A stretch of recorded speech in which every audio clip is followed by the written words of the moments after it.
Look at this.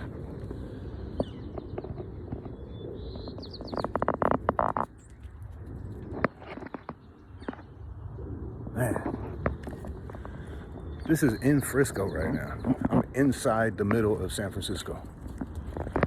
Crazy. It's beautiful. One thing is like, I really don't know how. I don't know, man. I say I don't know how, but I can tell you how the program works in my life. I can tell you how I work the program. The program is supposed to be a simple program for complicated people. Sometimes a program is too complicated for me.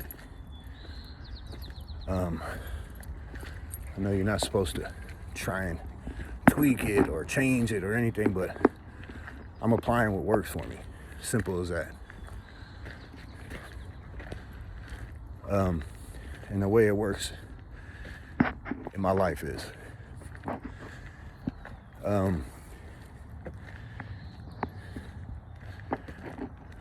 without being equipped, like without being taught young how to process emotion, process feelings, process situations that make me feel powerless.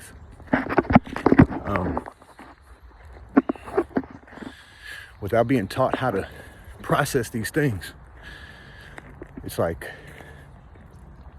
you're not well equipped to deal with life on life's terms.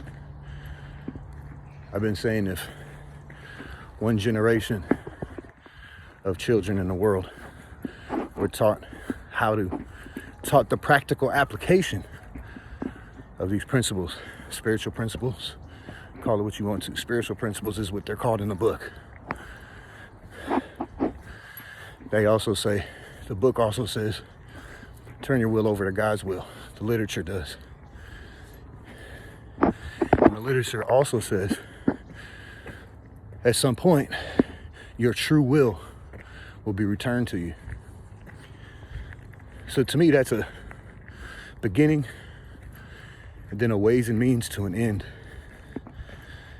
And it's still a daily practice. Once you see how it works, it's a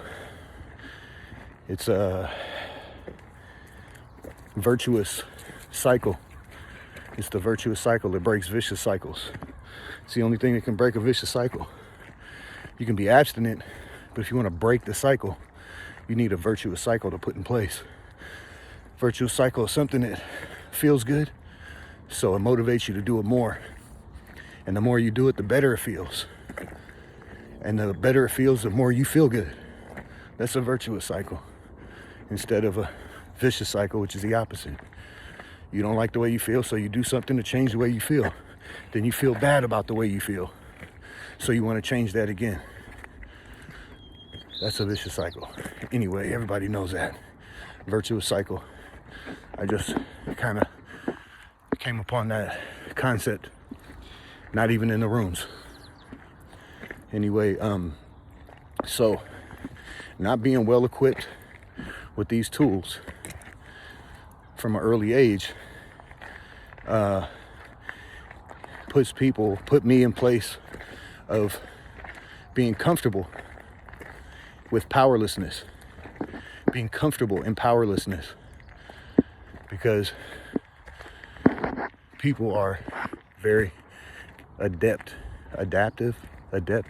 People can adapt to all kinds of things, whether it's in your nature or not. Circumstances sometimes lead you to do things or be ways that may not be according to one's true will. How do I know what God's will is for me? I don't know. If I knew what God's will was, I probably would be God, and I probably would only do that. I probably wouldn't experience the humanity, I probably wouldn't experience that, the human side, the part of the human experience this leads to growth. It can be challenging. So when you're not equipped, so how I practice God's will, I do know that practicing these spiritual principles falls under the umbrella of God's will. So that's one way that's how I start. Turn my will over. I don't know who I'm turning it over to. I don't know what his will is for me. But I do know the empowering part is practicing the principles. I gotta put my dog on a leash. Damn, I'm all the way at Safeway. Hella quick. Anyway, 5 minutes, 6 minutes. So that comfortability and powerlessness. So then that's basically ego run riot. That's the id, the little kid inside with no constraint or direction, operating on ego. Hey, hey, hey. Fuck, I knew he was gonna do that. Here, this way, this way. Hey, this way. Fucking down, man. Killing me sometimes. It's not even dumb. He knows what he's doing. This way, come on. His nose leads him. That's his ego run riot, his nose. No constraint or direction around his sense of smell. Hey! Ooh, I'm gonna kick your ass, bro. I don't hit my dog. I never hit my dog. I hit him one time with a baseball cap that he chewed up. Fucked him up when he was a little puppy. He don't chew up baseball caps no more. I didn't like beat him or nothing. I just whacked him with it a few times. Anyway, I don't do that anymore. I was in I'm way off course with this share or whatever you want to call it. Anyway, I was struggling with ego run riot at that time. Did I hit Buddy with the baseball cap? So when I feeling powerless, right? Back to powerlessness, back to being comfortable in powerlessness is like ego run riot. That's what it is. So you're only operating on what makes you feel good right now in this moment, because it's like a survival mode. Because that's all you're left up to without the proper tools to deal with life on life's terms. The way I do it is like when I feel powerless, and that could be over anything. That could be over wanting to use. That could be over, let's just do it over wanting to use. That could be over wanting to punch somebody in the face at work. That could be over, I could feel powerless over the system, which I don't feel powerless over the system. I feel empowered to be able to actively work to change the inconsistencies and inequalities and inequities. Like, that's what these principles do for me. It empowers me to feel like I can actively work to change the things that are not working in my life, in our lives.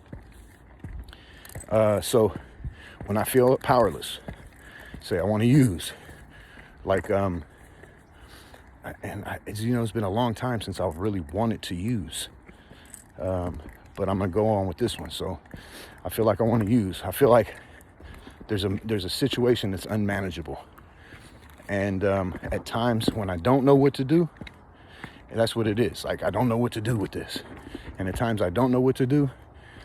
One thing I've always done is get high. I know that. Like, I know that'll temporarily take me out of whatever I'm experiencing, even if that means I'm in the wrong place. I don't belong somewhere, or I feel like I don't belong somewhere, or maybe I'm acting like I don't belong somewhere. So I treat myself without love. So I feel powerless, situation's unmanageable, and it's likely I'm gonna do something I might regret. That's at a level 10. Let me sit down for a minute.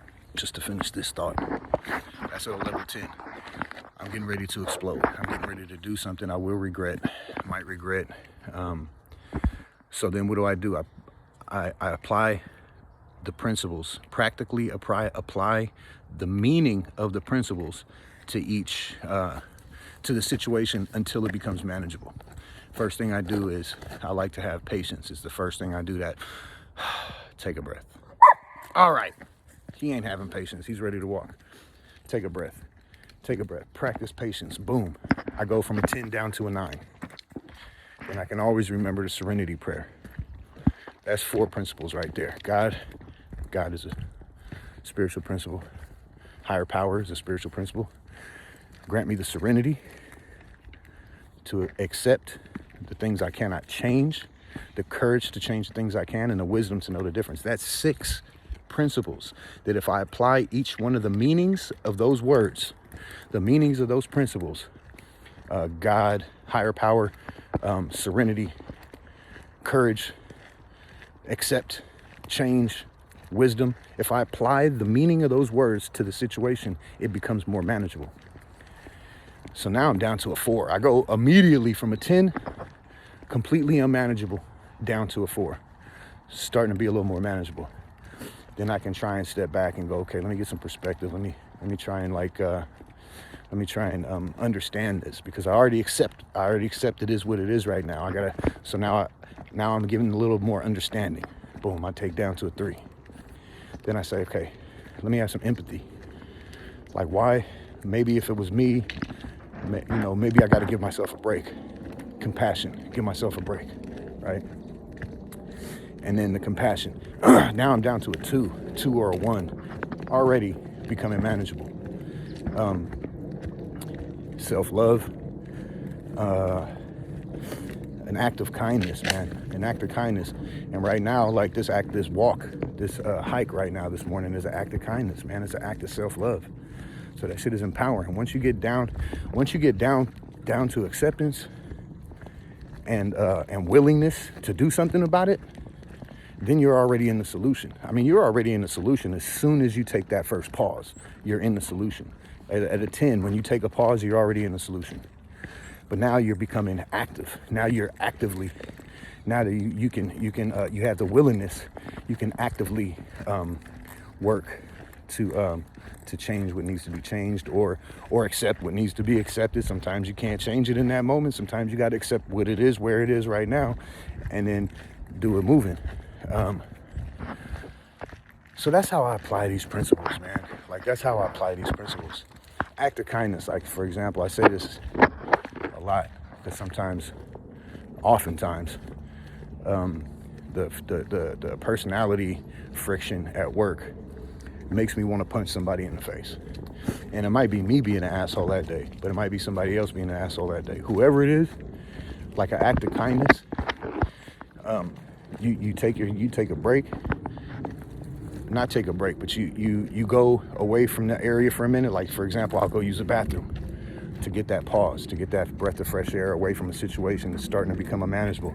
I grab a bottle of water, a couple bottles of water, and I walk over to the person that I'm having friction with. I don't say anything. I don't say apologize or, hey, let's work this out. I just say, man, here, you want this? Let's have a drink of water, man. Boom.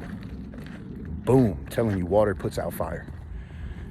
Anybody who's working their ass off, feeling unappreciated, and that's why they're mad at everybody around them. If you come through and like, hey, here, let's take this little quick break. They can't stop us from drinking water, right? You empower somebody. That's empowering of your own self-will, your own true will. Excuse me. It's empowering yourself to your true will by acting on that kindness. Anyway, that's how these principles work in my life. That's how the program works in my life.